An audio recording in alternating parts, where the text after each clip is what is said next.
decade coming up, I think, in this country. You can see you won't win an argument on NPM with me. And we're not talking carbon tonight, so there's not going to be any politics.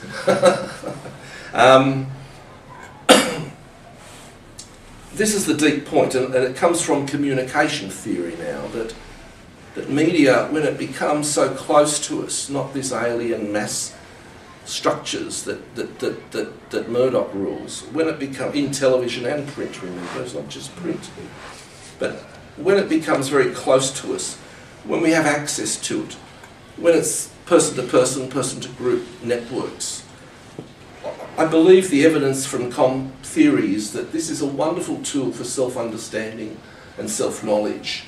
It's a wonderful tool of knowing ourselves, of seeing ourselves in a new light, in a shadow of ourselves. It's almost that it's full circle. It's almost that it's natural. It's almost more natural, to go back to the Latin sense. It's actually revealing something about ourselves in a redemptive way, if you like to use theology, something that we don't already know. It's a revelatory potential. So qualities and aspects and potentialities of our everyday life, how we look. How do you look now?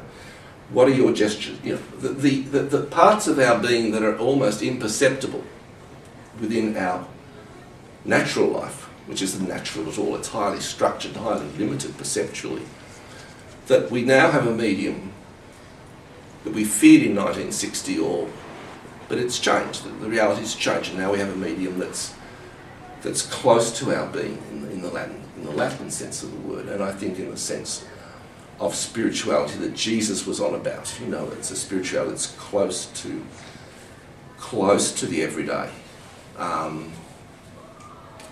Media can offer a heightened, infused sense of the everyday. So to argue this is to invert priorities and values traditionally and conservatively associated with media by Christian thinking, rather than it being a supplement or opposition or negative to core spiritual experience or a tool for business as normal. The essential virtues of the Spirit can now be sought and found, and perhaps necessarily found, in media images. If the media has changed church culture so much, then it's time to throw in the towel and dance with the enemy.